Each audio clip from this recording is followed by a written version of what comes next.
Welcome, Solid Source. I'm Derek Barnadoe, your qualifying broker here at Solid Source Realty, Georgia. And I'm thrilled to be here today with not just one, but two experts in the field of appraising, here to answer your frequently asked questions regarding the appraisal process. Sherry Watkins, Executive Vice President at Newmark Knight Frank, current President of the Atlanta area chapter of the Appraisal Institute, with over 30 years of experience as an appraiser, and she's accompanied by Marlon Day of Quest Valuation and Advisors. Yes. Marlon is a former president of the Atlanta area chapter of the Appraisal Institute and has over 15 years of experience and has handled assignments up to $10 million in value. Yes. We're in good hands today. Our first question comes to us in the spirit of being proactive. What advice can you give us as agents for selecting sales comps in the MLS?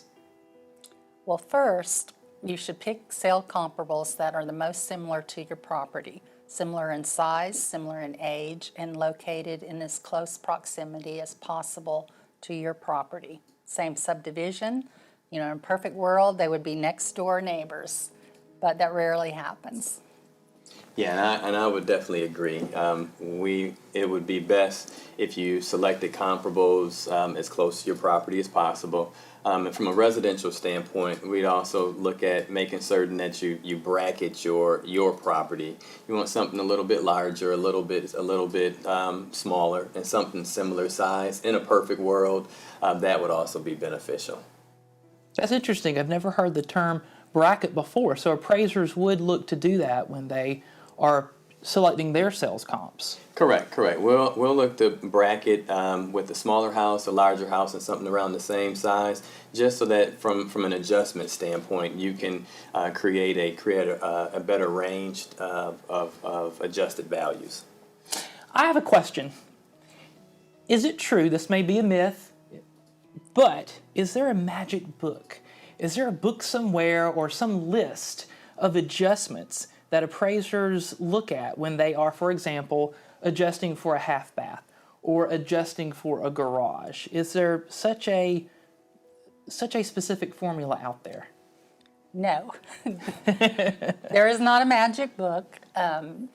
Primarily, we are extracting the adjustments from the market. So back to the perfect world, you have a residential house, 3 bedrooms, 2 baths, and you have sale comps with 2.5 baths, and if everything else is similar, that is the basis for the adjustment, the difference in the sale price.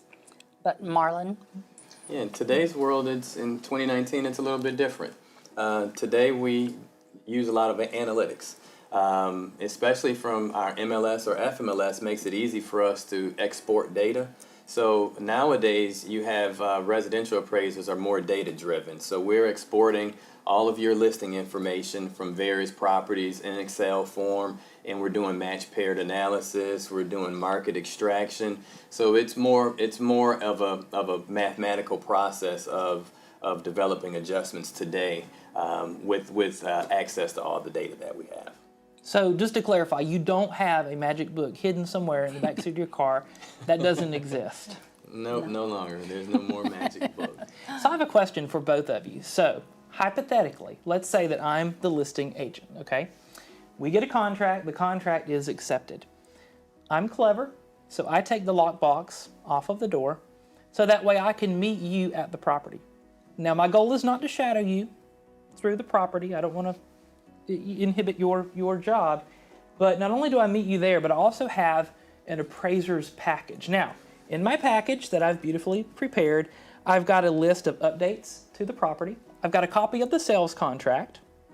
I've got a summary of multiple offers if I had received multiple offers on the property. Is this helpful? Is this a good idea? Let's talk about that from a residential and a commercial standpoint. Marlon, in the residential world, what do you think?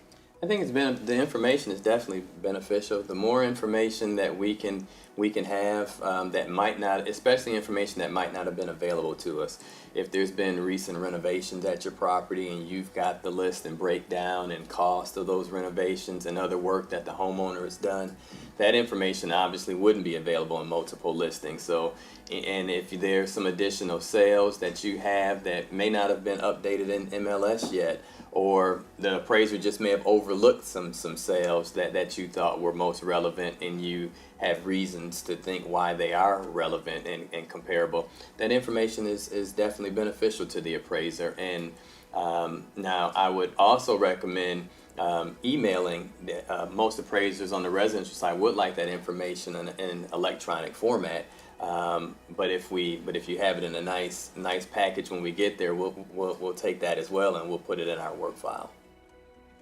And what about from the commercial standpoint? Because it seems as though it's a little bit more common. So there's more communication going on in the commercial appraisal industry than maybe that there is in the residential. I would say that's true. Part of the reason of that is for the commercial appraiser, we are verifying all of our sale comp data with brokers, the buyers, the sellers. We can't just take the information from the national surveys and utilize it. We have to confirm it ourselves. And many times on my inspections for the commercial side, particularly like with multifamily properties, I do a lot of appraisals, several hundred unit properties. It's not at all uncommon for the listing broker to actually meet me on site and walk the units as well. Interesting, very interesting. Stepping back just a little bit into the realm of residential appraisals, and I'm the listing agent again. And when I went to list the property, we did include the bedroom above the garage that has a door, it has a closet, and it has a window. We went ahead and counted that as a bedroom. It looked great on the MLS.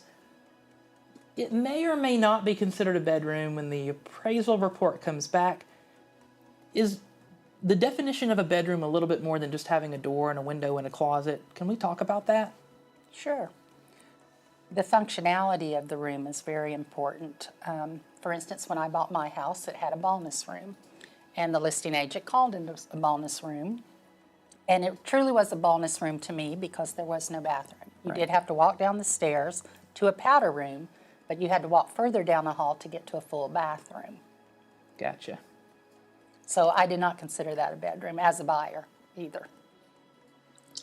Same thing on from our office's standpoint. It depends on the functionality of the room, how it flows within the floor plan, and we are always trying to get a good estimate of what the market's opinion is of that room. And as Sherry said, she didn't in her buying transaction, she didn't consider that room to be a bedroom.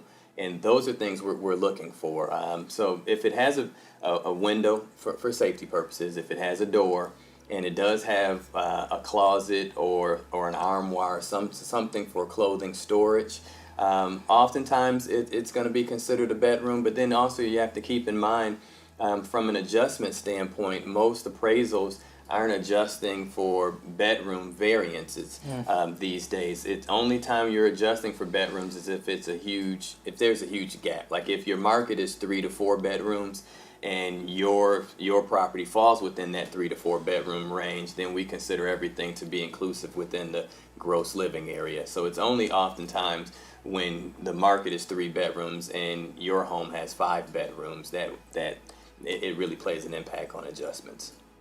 That's interesting to note.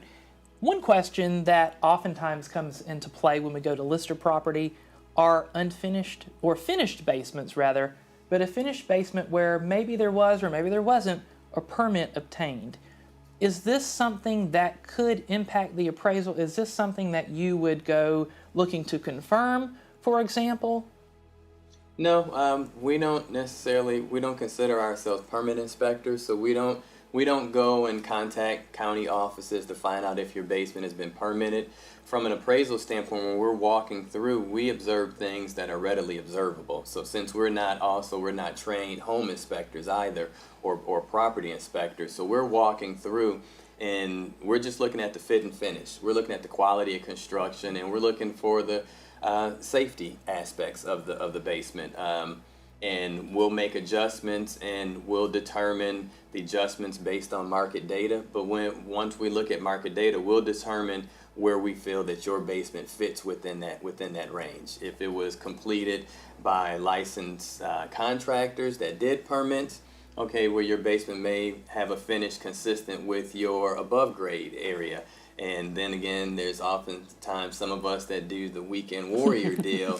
we can pick up on that. Now we will get a little critical on some of those basements if we see some things that just looks unsafe. Right. And that's pretty much what we're looking for. Fact or fiction? The type of financing that is involved in the buyer's purchase impacts the appraisal. For example, seller accepts an FHA over a conventional. Is it relatively safe to assume the appraisal value will actually be less, or there's a greater chance that it will be less with conventional? Does the financing type impact the actual value? The financing should not impact the value. However, there are more requirements and different guidelines for FHA and VA that the appraiser will have to deal with in the appraisal process versus conventional mortgage. And that's correct. I definitely agree. The appraisal process should be the appraisal process, no matter what the financing type is. There's just going to be some additional guidelines for FHA versus conventional. There'll be a few extra forms the appraiser will have to fill out. While the appraiser is at your property, the appraiser will have a few more items to check. They won't just be able to walk through and take pictures. For FHA, they'll have to randomly open and close a few windows just to get a random sample. They'll have to check the plumbing, or not necessarily check the plumbing, but check a few of your items, like flush a few toilets to make certain that they're working properly. They'll check the air to make certain that it's cooling and cut the heat on. So it's just the different financing. Just sometimes it depends. It will vary on the level of inspection, but not necessarily the overall appraisal process and the evaluation of the property. Is it true that FHA and or VA appraisers are under a lot more scrutiny, that they do stand to be sanctioned more than a conventional appraiser, for example, and so that might play a role in the value being maybe more carefully crafted, or may seem like it's lower just because they're more cautious? Well, yeah, potentially you could say more cautious. There's just a lot more attention to detail for FHA and VA because your reports are going back to oftentimes are going to go back to a panel of other appraisers. So you know that you're almost getting a peer review with every appraisal that you complete. So when you're looking at it, you know the audience on your report.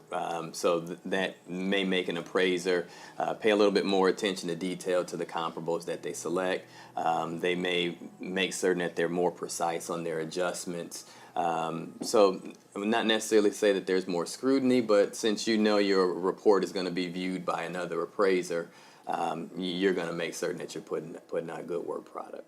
And Sherry, what about in the world of commercial? Does the financing type impact the commercial appraisal process? No. However, if the loan amount is higher, and there's not a particular amount, but if it's over $50 million, typically it's going to get reviewed by multiple people instead of just one reviewer. Right. So in that situation, yes, it can impact not the value itself, but the appraisal process for the review side. Interesting. I have a fun question. So every once in a while we hear this phrase called Tidewater. Tidewater Initiative, and we don't know what's going on. Should we run for high ground, so to speak? What is Tidewater Initiative? What is it, and can you just explain for us? Well, Tidewater, it's a term used for VA appraisals when the appraiser recognizes that from their initial assessment of market data and looking at the subject property, they don't think that their report is going to be consistent or on the same level as the sales contract. So they're kind of sort of waving the white flag, so to speak, that there may be a value concern, and they're trying to do it as early in the process as possible.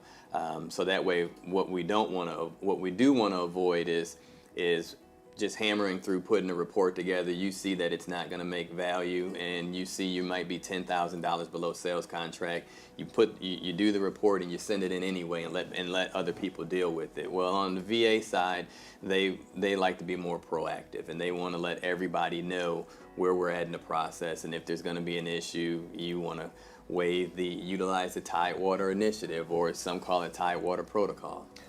Are there any other fun phrases that I don't know about in some of the other, in commercial or whatnot, such as Tidewater? Maybe that's the only one. It seems to be just tied to VA. Yeah, that's probably the only one. Let's talk about the dreaded low appraisal.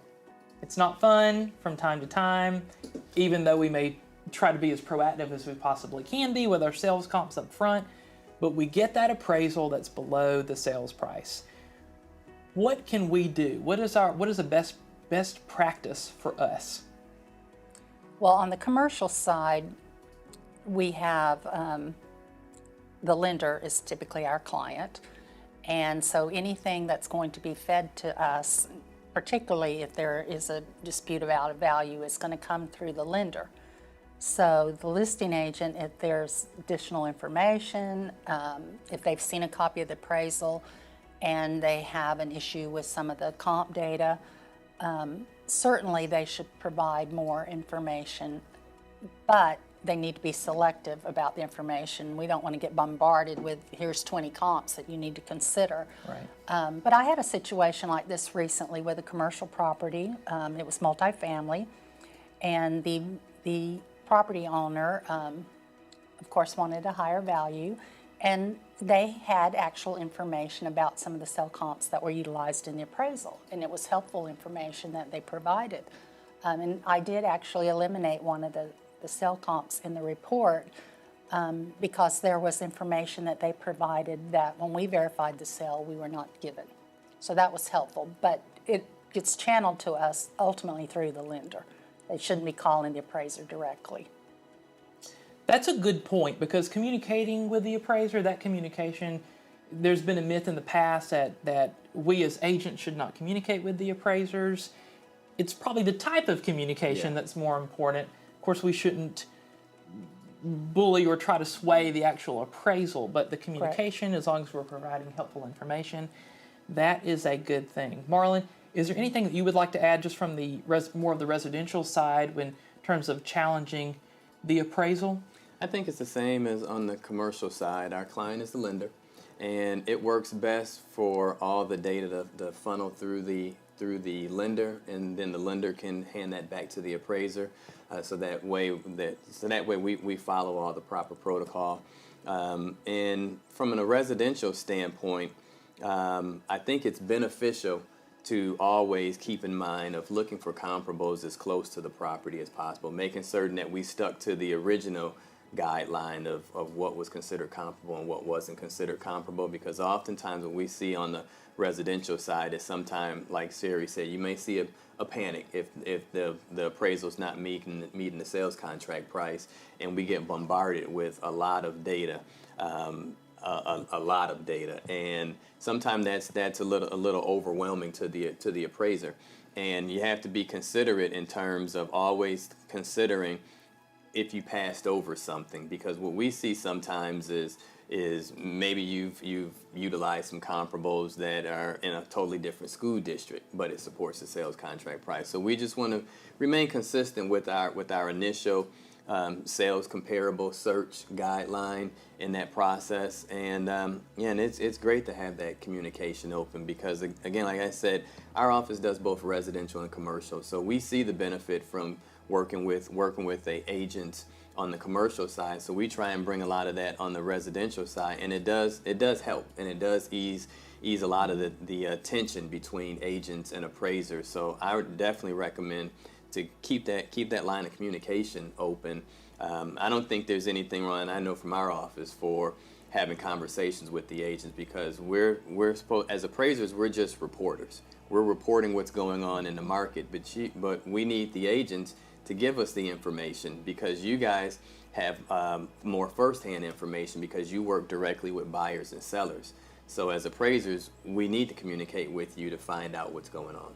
That's a really good point. I'll throw in, most lenders tend to have a resolution dispute process. So if the appraisal comes in low, and let's say our client, who it's really about, if our client's on board with challenging this, that they will have a protocol. They will have steps that need to follow, and being proactive, circling back, so to speak, to choosing really good comps Absolutely. can go a long way if you do find yourself in a situation where your client is seeking to dispute the appraisal. Now, Sherry, you have a little bit of experience from the tax standpoint too, and can you tell us, just touch base a little bit on that? Sure. I'm a hearing officer for the Department of Revenue in the state of Georgia. So I hear tax appeals.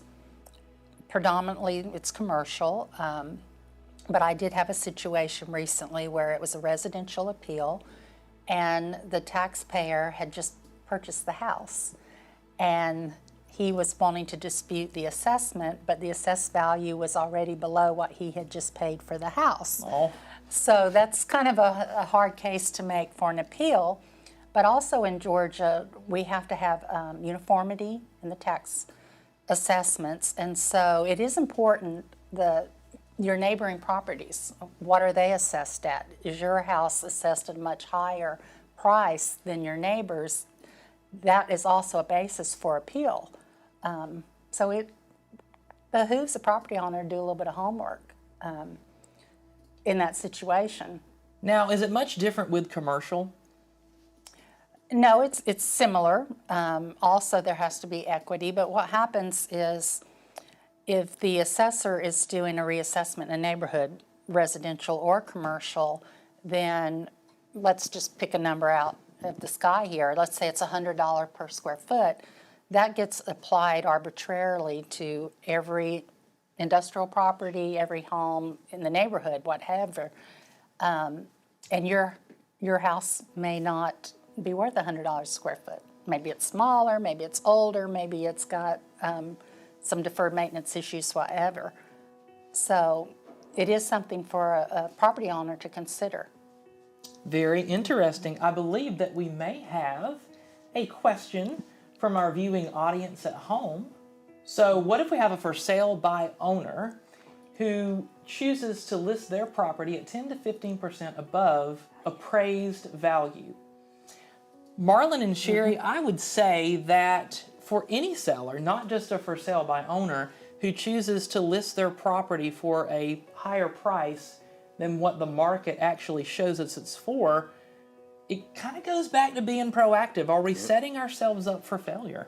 Yeah, because again, from the appraisal side, we're only going by what the market is dictating. And based on the definition of market value, it's the most likely sales price, not the highest sales price is what we're going for. So we're going for most likely. So we're not looking at the anomalies, which sound 10 to 15% above appraised value would probably put that property at an anomaly, which is different from market value. So yeah, again, I agree with being proactive, and that would probably be one of those instances where we would have an appraisal that's coming in a little low. Great information. Sherry, Marlon, thank you both so much for joining us today and just sharing such great information regarding frequently asked questions about the appraisal process. Thank you so much for being here. Thank you. Thank you all at home for watching, and we wish all of you a wonderful rest of your day.